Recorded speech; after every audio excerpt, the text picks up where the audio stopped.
होखे मुलाकात अब न करतिया बात हमरा दिलावा प मार के गइल बिया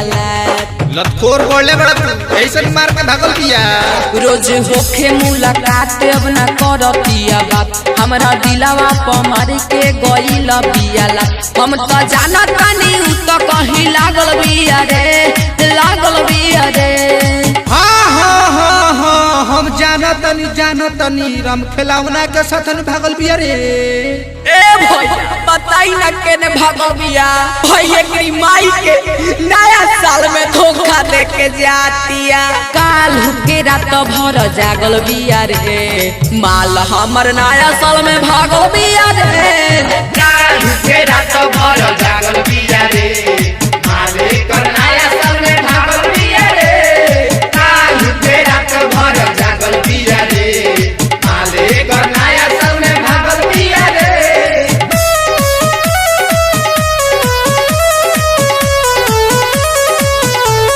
कमलेश रिकॉर्डिंग स्टूडियो मोहम्मदपुर।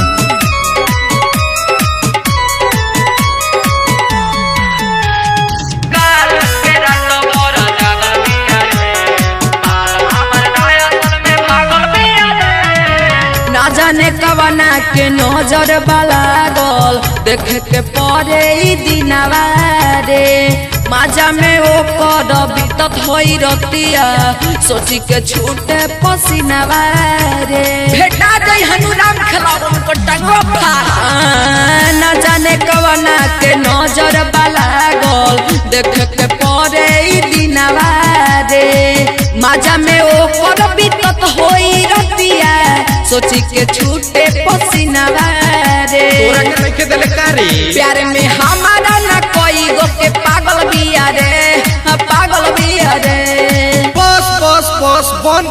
कर हम जान गनी तो होमे के नूर लखिया रे। ना भैया ऐसन मत बोली बहुत प्यार करत रखिया काल के रात भर जागल बिया रे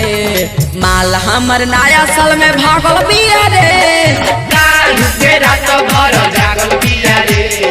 माले कर नया साल में भागल बिया रे काल के रात भर जागल बिया रे माले कर नया साल में भागल बिया रे।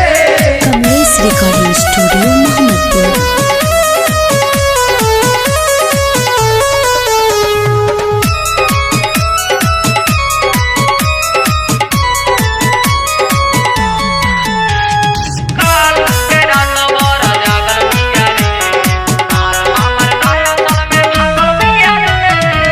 हमरा के अपन बना के छोड़लस पहले बिया दिल के घायल रे राइटर आनंद कुशवाहा के किनल पहनले अभिल पायल रे अच्छा लतिया के देहल मोबाइल में चलावतिया हमरा के अपन बना के छोड़लस पहले बिया दिल के घायल रे राइटर आनंद कुशवाहा के किनल पहनले अभिल पायल रे जानी के हका ब्यास सुभामावा के खेत मुहे फानल बिया रे फानल बिया रे बात कर ब्यासी सब एगो सैड सॉन्ग सुनाओ तो माल तोर भागल बिया का एगो बेवफा के याद में सिगरेट पियतानी डीजे बागपुर बकेटना डीजे मत बोल गाना खराब हो जाई काल के रात भर जागल बिया रे माल हमर नया साल में भागल बिया रे काल के रात भर जागल बिया रे माले कर नया साल में भागल बिया रे काल के रात भर जागल बिया रे